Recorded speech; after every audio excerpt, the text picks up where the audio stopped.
继续关注中东局势，伊朗上周末对以色列部分军事设施发动空袭以来，连日来以色列方面反复宣称伊朗不可能逃脱惩罚。美西方也表态支持以色列，计划对伊朗发动新一轮制裁行动。伊朗总统莱西则强势回应，称任何进一步损害伊朗利益的行为都将受到更强烈、更大规模的回应。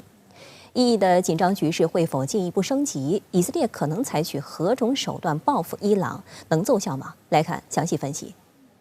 据以色列时报15号报道，以色列战时内阁已经同意对伊朗做出强有力的回应，但以色列打算与美国协调后行动，避免引发地区战争或破坏抵御伊朗袭击的联盟。目前，战时内阁已经讨论了几种反击方案，目标是打击伊朗，但又不会引发全面战争。路透社报道指，以色列战时内阁将原定于16号举行的会议推迟到17号，将继续讨论对伊朗行动的回应措施。以色列国防军总参谋长哈莱维15号在视察被伊朗导弹打击的内瓦提姆空军基地时，也承诺，以军将对伊朗的袭击做出回应。We will respond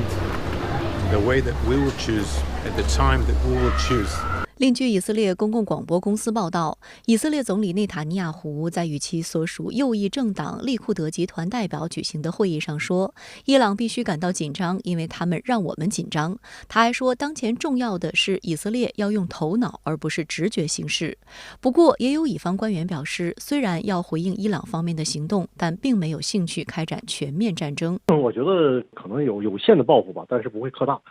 原因很简单，就是他跟伊朗开战，他没有一个底气啊，没有底气，因为没有美国参战的前提下，而且也没有这个北约这个支持的前提下，这个跟伊朗很难全面开战，而且他打不起。另外，他现在在这个加沙在打着，如果说他跟伊朗对上之后啊，很可能是对以色列是形成一个前后打击。这以色列是很难接受的。路透社16号分析称，以色列有4种可以采取的报复手段。首先是对伊朗伊斯兰革命卫队军事基地或者核设施在内的战略目标实施空袭。以色列还可能打击伊朗在叙利亚、伊拉克等地的目标，以及包括黎巴嫩真主党在内的代理人武装。不过，遥远的距离可能是制约以色列直接空袭伊朗本土的重要因素。第二，以色列可以选择对伊朗炼油厂等基础设施进行网络攻击，以干扰其能源生产或飞行服务等，从而对伊朗社会产生直接影响。此外，加强对于伊朗境内重要目标的暗杀行动，或者扩大制裁，并要求各国将伊朗伊斯兰革命卫队列入恐怖组织，也是潜在的备选项。但除空袭伊朗本土目标外，以色列和伊朗在其余领域已交手多年。以网络攻击为例，2021年10月和2023年12月，伊朗2次遭受疑似来自以色列的网络攻击，导致伊朗全国燃油供应系统出现中断和瘫痪。2022年3月，以色列多个部门官方网站遭遇来自伊朗黑客攻击，陷入瘫痪。17号，伊朗则在首都德黑兰的一处军事基地举行了建军节阅兵仪式。报道指，该活动往年是在德黑兰南部的公共区域进行，但受到近期伊以对峙的影响，阅兵式选择了在军事基地进行。一方面是出于安全因素的考虑，另一方面则体现伊朗军方已经时刻准备应对任何可能的威胁。当地时间16号，伊朗总统府发表声明称，伊朗总统莱西当天在与俄罗斯总统普京通电话时表示，任何进一步损害伊朗利益的行为都将受到更强烈、更大规模的回应。莱西说，以色列对伊朗外交使团的袭击公然违反了包括维也纳外交关系公约在内的国际规定，是对全球和平的严重威胁。伊朗的反击是根据联合国宪章第51条进行的，是一种自卫措施。而以色列的西方盟友则准备加大对伊朗的制裁。当地时间16号，美国总统国家安全事务助理沙利文表示，将在未来几天对伊朗实施新的制裁。他在当天发表的声明中说，美国对伊朗实施的新制裁将针对伊朗的导弹和无人机计划，以及支持伊朗伊斯兰革命卫队的实体。他表示，这些新制裁以及其他措施将持续施压伊朗，以遏制和削弱伊朗的军事能力。预计美方的盟友和合作伙伴也将很快对伊朗采取制裁措施。沙利文还表示，美国军方还将致力于加强整个中东地区的导弹防御和预警系统。据美国有线电视新闻网援引知情人士的消息报道称，美国还将限制伊朗外长阿卜杜拉希扬及其代表团本周在纽约的行动。16号，欧盟各国外长还举行紧急在线会议，讨论制裁伊朗的相关问题。欧盟外交与安全政策高级代表博雷利在会后则表示，欧盟将寻求对伊朗采取更严厉的制裁措施，将针对伊朗的无人机和导弹项目扩大制裁范围。美国在这个对以色列这个事情上啊，一方面是劝以色列不要这个报复升级，另一方面呢，也要表现出对伊朗的愤慨啊，这个在舆论上对他围攻啊，包括这个经济制裁，包括外交上这个制裁等等但是这些呢，其实对伊朗来说没有啥用伊朗已经是常年在美国的制裁下，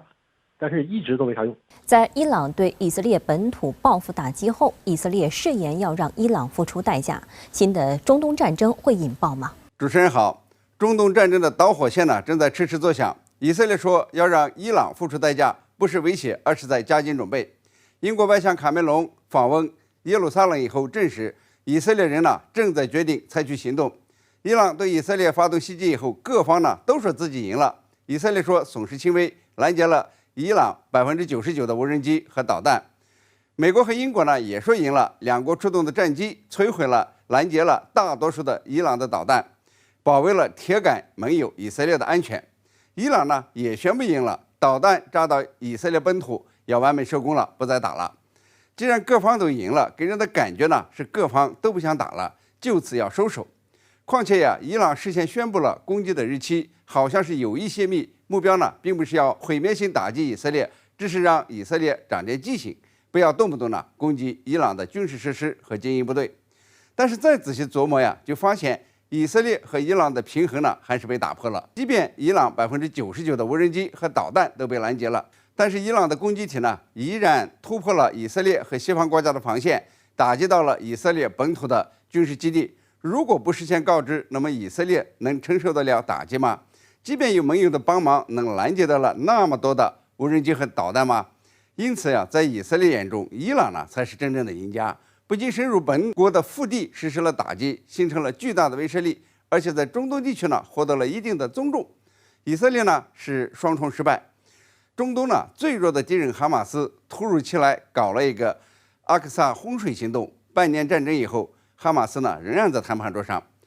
中东最强的敌人伊朗明确告知要来一场导弹雨，用不算先进的无人机和廉价导弹打到了以色列本土。以色列呢无法独自保卫自身，又如何攻击伊朗或者是中东其他武装组织呢？这两字语系恰恰显示了以色列仍然比较脆弱。以色列呢咽不下这口气，所以呢在筹划对伊朗的报复行动。现在呢仍不能排除以色列会采取进一步的军事行动，而一旦打起来中东战争就会引爆，更多的国家会被裹挟进来。那您认为中东战争的导火线能被掐灭吗？以色列及其盟国接下来会做什么呢？我们先看以色列。综合有关消息，以色列呢可能采取的行动包括：一是直接打击伊朗境内的军事设施，或者是伊斯兰革命卫队。以色列拥有打击伊朗本土的导弹，而且精准度比较高。伊朗呢缺少强有力的防空导弹。二是打击伊朗的军事核设施。以色列以前呢就进行过网络攻击，这样不会引发盟国参与。三是攻击伊朗在叙利亚、伊拉克和也门的附属组织，包括黎巴嫩真主党武装、也门胡塞武装、伊拉克民兵组织。现在的关键呢，就是看以色列会不会打击伊朗本土。